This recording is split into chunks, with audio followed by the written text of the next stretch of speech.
All right, Shalom. This is Brother Kasha Quala from GMS Atlanta Church here in Atlanta. Giving all glory, honor, and praises to Yahweh, Ba'ashem, Yahweh Shai, Ba'ashem, Ba'chakwadash. Double honors to the apostles and elders of Great Millstone who rule and teach well.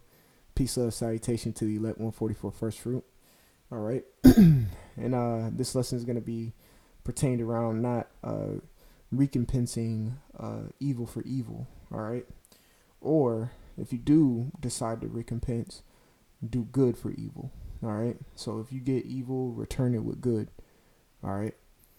People who give you negativity hate when you return it with a smile. You see what I'm saying? It's exactly what the scriptures are telling you. So without further ado, it says 1 Thessalonians 5:15. It says, see that none render evil for evil unto any man. Okay. But ever follow that which is good, both among yourselves and to all men. Okay. This scripture right here, which is a word that we love to use, goes to give you an example, or is showing you how to be blameless. Okay. Because we understand what it says. I think it's in Matthew 12, which says, for every idle word you should take account of. Okay. That's what Yahweh Shai said. So if you are rendering evil for evil, well, you're going to have to take account of that when that day of judgment comes, which the whole world is to be tried according to Revelation, the 3rd chapter. Okay. So again, it says 1 Thessalonians 5:15, see that none render evil for evil. Okay. Let's see that word render. Salakia. The word render in the Greek is apadedume, and it means to deliver, to give away for one's profit what is one's own, to sell. So you're not supposed to give evil to your own beneficial profit, or to coat or soothe, or whatever your ego, because they did something, you want to do something back. Okay, well, here I looked up the word vengeance. We got Romans 12:19. It says, dearly beloved. So it's just talking to the house of David. All right.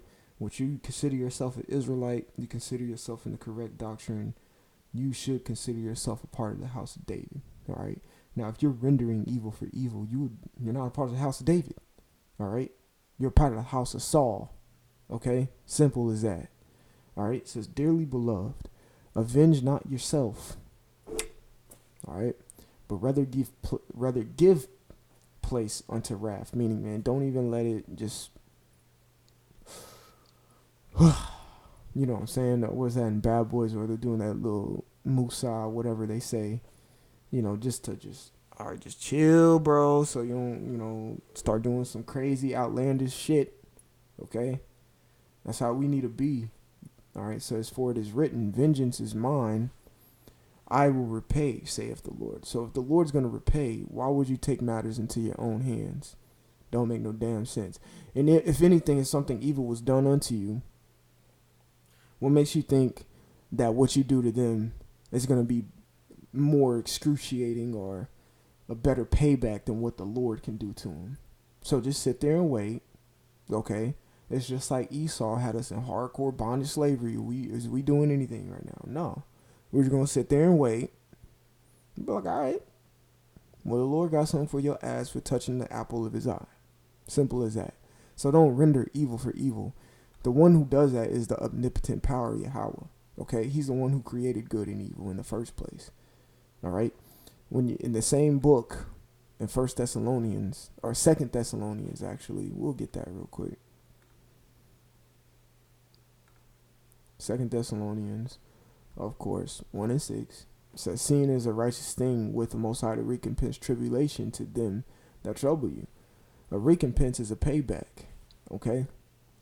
A recompense is a payback. So what Esau has done to us was an evil work. Well, guess what? That's exactly what they're going to get back. All right? Why so? Let's get it. One of my favorite verses. Romans 2:6. It says, who are rendered to every man according to his deeds. What deed did the Edomites relinquish over to us? Fucking slavery, man. So for that, they're going to get a Technically, it's a righteous, but in the eyes of them, it will be like an evil recompense. Well, you deserve it, okay? You just render to every man according to his deeds. So we're gonna keep this right here. Again, it says 1 Thessalonians 5:15. See that none render evil for evil unto any man, okay? If you're rendering evil, you're doing an evil deed. Therefore, let's go back to Romans 2:6. He says, who will render to every man according to his deeds, you're going to get an evil recompense. Okay? Simple as that. So 1 Thessalonians 5:15, see that none render evil for evil unto any man, but ever follow that which is good. All right? It says, but ever follow. Okay? That word follow is very important. Okay? Because that word turns into what? A disciple. If you consider yourself in the part of the discipleship of following Yahushua, then you know what Yahushua did. You know what he symbolized. Okay? He had the power to take down the whole Roman Empire right then and there if he wanted to, but he did not render evil for evil. He was there for a mission to do good for his people. That's simple. He followed which was good, and that's what we ought to do as well. Okay? We're ambassadors at the end of the day. We're ambassadors. So while Yahushua is up in paradise, okay, with his father Yahweh, we are an ambassador of him. So what people see, okay, how people see us is how they see Yahushua. So if we're embolizing something as negativity and always getting some type of payback, that's how they think Yahushua is gonna be. But if we're saying we're good, we preach, we try to help, we try to comfort. That's how they think of Yahushua is that how is Yahushua, and that's how he was when you read in the Gospels. He was very compassionate. All right, he was very merciful. He healed. Okay, he did his thing, and that's the same thing we ought to do. Now, if someone does wrong by you, right in front of your face, don't turn around and try to do the same thing to them. First off, you're stepping to their level. All right, which is low as fuck. We're not those type of individuals, all right? We're, you could say, on some type of pedestal for having this wisdom, knowledge, and understanding, okay?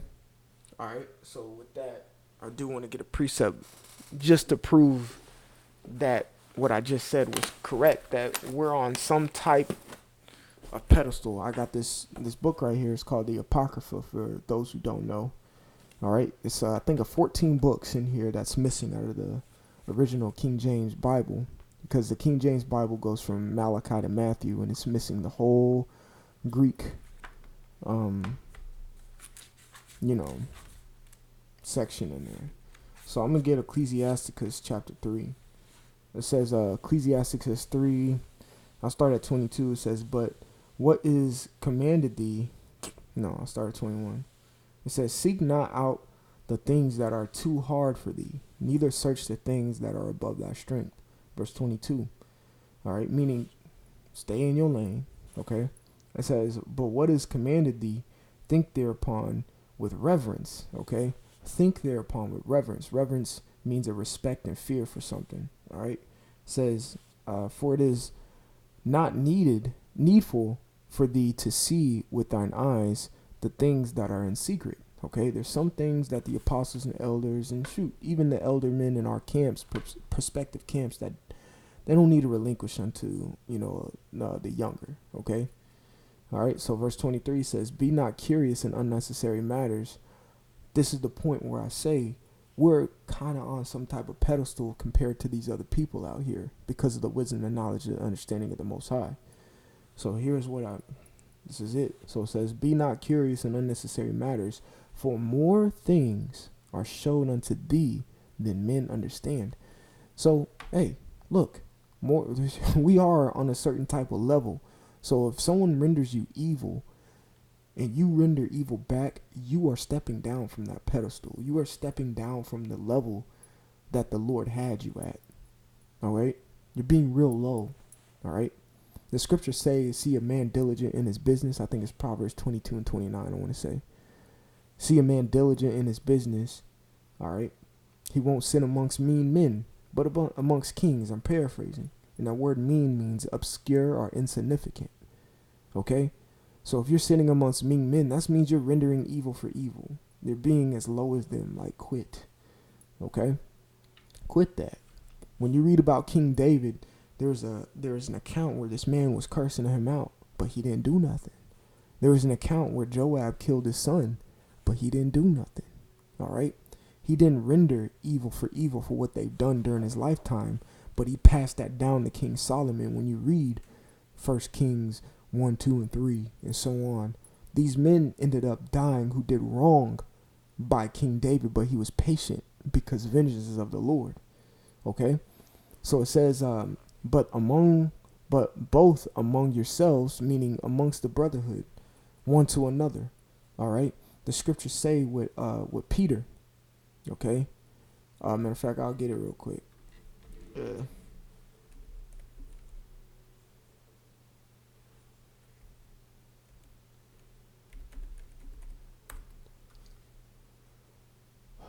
All right. This is Matthew chapter 18. I'll start at 20.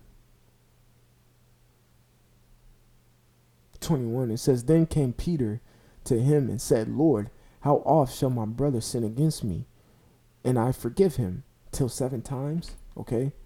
Till 7 times. It says, and Yahushua saith unto him, I say not unto thee until 7 times, but until 70 times 7. Okay. You are to continually keep forgiving your brother. All right.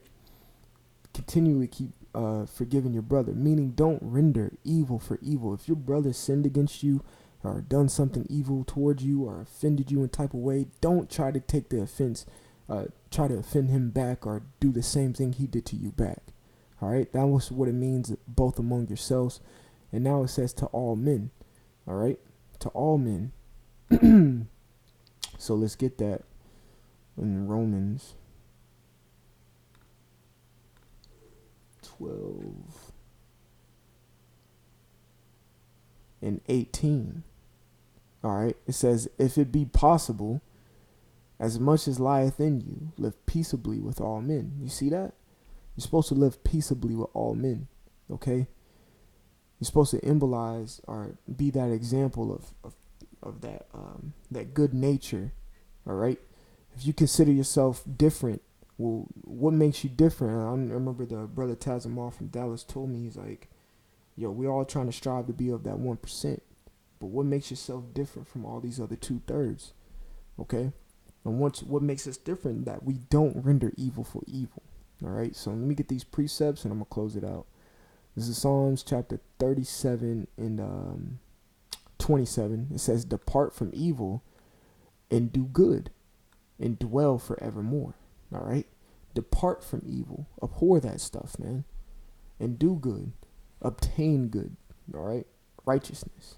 All right? And dwell evermore. This is Psalms 38 and 20. It says, they also that render evil for good are mine adversaries. You see that? You see that? They that render evil for good are my adversaries. So even if you're rendering evil for evil, you have become an adversary to everything that you stand for. Okay, you've become an adversary to your brothers. Okay, ultimately you've become a hypocrite because you've ran across these scriptures, you've read this, but yet you still want to work on your own motion and your own power, for say, and do what you want to do and render this evil towards that other individual. You may not know what that spirit is. The scriptures always say, Stephen said it, Yahushua said it, for they know not what they do. Because some of the men who were stoning Stephen and you know, in the crowd, Yahushua, well, they are the elect, but they didn't know. They didn't know. Okay? Yahushua only chose 12. Okay? So it says, they also that render evil for good are mine adversary. Don't be an adversary. Don't be Satan, man. It says, because I follow the thing that is good. That's right. The scriptures say, through thy precepts I hate every false way. All right, through thy precepts I get understanding, therefore I hate every false way. Okay? So if we understand those precepts, we understand not to render evil for evil. But instead, if you get evil to you, you recompense them with good. Okay? If you get a frown, give him back a smile. All right? in all humility. Okay? So it says Proverbs 17:13, it says, "Whoso rendereth evil for good, evil shall not depart from his house." You see that? You see that? What happened to King Saul? He was rendering evil into an individual. What did King David do? He had the chance to even kill King Saul when he was in the cave, but he didn't touch him because he understood at that time that was still the Lord's anointed. He's like, I shouldn't even touch him right now, man. I'm just gonna stay in my lane. King Saul threw 2 javelins at him. Of course, King David hit him with the You see what I'm saying? But he didn't render evil for evil. He still was a genuine individual and was good to that and loyal to the kingdomship. All right. And what? For Saul rewarding evil for good, evil didn't depart from his house. Therefore, Samuel, when he was woken up out of his rest, cursed the house of Saul, and therefore the house of Saul was wiped completely out. You see? It had to happen. Even though they had one individual, Jonathan, who was a good man, he died too. But he was a part of the house of Saul. It had to go. You see? So it's the same thing in this case. If someone is slandering you, if someone's talking shit, all right, if someone's being an ass, or if someone's being just fake to your face, still be good. Still show that spirit of peace within you. Okay. Show that spirit of peace in you. Show that spirit of goodwill inside of you, man. Okay. That's what you call turning the other cheek. Okay. That's what you call turning the other cheek. All right. So, Lord willing, this was edifying. I want to give all glory, honor, and praises to Yahweh, Ba'ashem Yahushai, Ba'ashem Rachakodash. Double honors to the apostles and elders of Great Millstone who rule and teach well. Peace, love, salutation to the elect 144 first fruit. Again, this is your brother Kasha Kwala from the GMS Atlanta Church. And until next time, I want to say shalom.